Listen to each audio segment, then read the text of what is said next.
We spend so much of our time looking for answers. But have you ever actually stopped to think about how we find them? Well, today, we're going to do just that. We're going to trace the incredible and honestly kind of surprising journey of information itself, from those old, dusty library shelves all the way to the device you're probably holding right now. No, seriously, think about it for a second. The last question you had, what'd you do? I'm willing to bet you just reached for your phone, right? Opened a new tab. It feels so natural, like breathing. But that instant access? That's brand new. For pretty much all of human history, finding an answer was, well, it was a whole different ballgame. Yeah, for centuries, you couldn't just look it up. No way. You actually had to go somewhere. Knowledge wasn't floating around in some digital cloud. It was locked down, carefully collected, and preserved inside the walls of these massive institutions. They were the original gatekeepers, the only trusted sources for what we as a society actually knew. And that brings us to our first stop on this journey, the original information hub. I mean, we're talking about the physical centers of knowledge that literally defined how people learned for hundreds and hundreds of years. Okay, so to make sense of all this, we can break this history down into 4 big eras. And our journey starts right at the beginning, in Era 1. This is the discipline-oriented world. Think of this as the foundation, the bedrock for everything, and I mean everything, that came after. Now, the core idea here is absolutely crucial to understand. Back then, information wasn't about winning a trivia night or settling a bet with a friend. No, its purpose was much, much bigger. It was about systematically preserving knowledge for the serious work of education and research. It was about building humanity's collective brain, one discipline at a time. And this slide just paints the perfect picture of that world. The library, it wasn't just a place, it was the place, the undisputed center of the information universe. And who was using it? Well, mostly specialists, right? Academics, scholars, students. The information itself was all physical stuff, journals, books. And if you wanted to find anything, you needed special tools like indexes.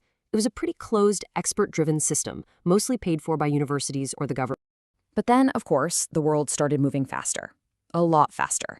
And suddenly, that neat, tidy, orderly system of the library, it was facing this absolute explosion of new, complicated problems that, frankly, it was never, ever designed to handle. I mean, just think about it. A library organizes knowledge by subject, right? You've got your physics books over here, engineering over there. But what happens when your goal is something as massive as, say, landing on the moon? Suddenly, you need physicists and engineers and biologists all working together on one single, super urgent mission. The old library model, it just couldn't keep up. It wasn't built for that kind of problem. So this new reality, it basically shoved us into the next 2 eras. You had Era 2, which was mission-oriented. That's all about huge projects with a clear finish line, like the space race. And then you had Era 3, the problem-oriented era. This was about tackling enormous ongoing societal challenges, stuff like public health or protecting the environment. And here's the cool part. When the old system couldn't handle these new problems, we didn't just try to patch it up. Nope, we invented totally new kinds of institutions, each one custom-built for a very specific job. Okay, so first up, you've got the documentation center. The best way to think of this is like a super specialized in-house library, but on steroids. Its only job was to support whatever its parent organization was doing. So if you're a NASA engineer back then, this place existed to get you the exact technical report you needed, like yesterday. Then came the next big invention, the Information Analysis Center, or IAC. And what made this place special was who worked there. These weren't librarians in the traditional sense. They were fellow scientists, fellow engineers. Their job wasn't just to find information for you. It was to evaluate it, analyze it, and put it all together. They didn't just hand you a big stack of papers and say, good luck. They handed you an expert opinion. And the third new kid on the block was the data center. Because, let's be honest, sometimes you don't need an article or an opinion. You just need the cold, hard numbers. Data centers were built specifically to handle massive amounts of raw, quantitative data. This was the fuel that powered all the big planning, modeling, and decision-making. So, this whole evolution proved one thing very clearly. Specialized, custom-tailored information was incredibly valuable.